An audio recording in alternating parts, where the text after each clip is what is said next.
Nigel Farage is with us now, member of the European Parliament. Nigel, come on in. I'm sure you heard what the President had to say.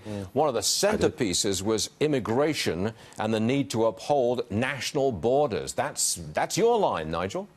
Oh, absolutely. Look, as somebody who's spent 25 years fighting for national control over immigration and fighting the battle of individual nation-state sovereignty against global bureaucracy, I have to tell you, this speech was music to my ears. If in years to come, anybody ever asks you, what was Trump's political philosophy, all of it was there in that speech. He also had a warning for Europe, Germany in particular, I think. Don't be dependent on one source for your energy. That would be Russia. You've got to diversify. Am I right in saying that was aimed squarely at Germany? Oh, yes. I mean, what's been happening is the global community have been saying, well, of course, Donald Trump, he may well have colluded with Russia. When Trump points out that actually it's Germany that have made themselves wholly reliant for 60% of their energy needs on one country, which is perhaps why the Germans only expelled 3 diplomats in the wake of the Salisbury poisoning compared to the 60 that America did.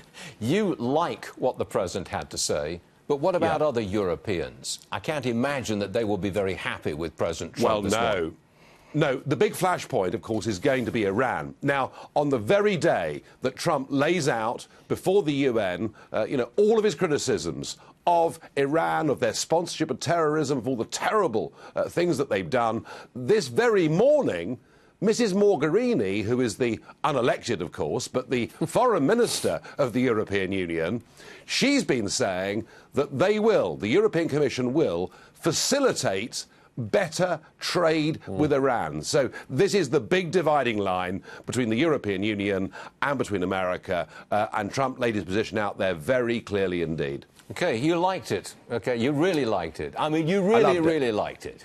I did. And, socialists will hate it, yes. Globalists will hate it, unelected bureaucrats will hate it. But I promise you this, conservatives and people that believe in the nation state all over the Western world will say to themselves, this was the best and in many ways the most dignified speech the President has given. Hold on 1 second, Nigel. I just want to play for our audience a short soundbite from the President where he's talking about immigration. Roll tape, please. Migration should not be governed by an international body unaccountable to our own citizens. Ultimately, the only long-term solution to the migration crisis is to help people build more hopeful futures in their home countries. Make their countries great again. Nigel, the President said we, America, will not join this global compact on migration. Frankly, sir, that's the first I've heard of it. What's that all about?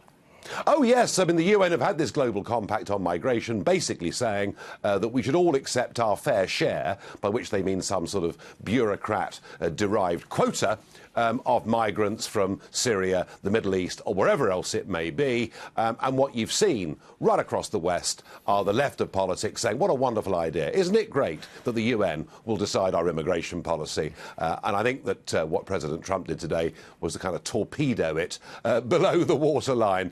And quite right, too. I mean, the whole speech was saying, look, democracy works, the nation-state works, freedom works, free markets work. That doesn't mean we're turning our backs on the rest of the world. Of course we're not. But we want to have a world in which we respect the differences that exist between our countries, rather than pretending we can all be governed by one body run by bureaucrats. And that's the theme, I think, that ran through the whole of that speech. And, hey, as I said earlier, I fought for this for my entire adult life. So the whole thing really was a joy for me to listen to. Oh, a happy man indeed. We like happiness on this programme. Nigel Farage, thank you very much, sir. We'll see you again soon.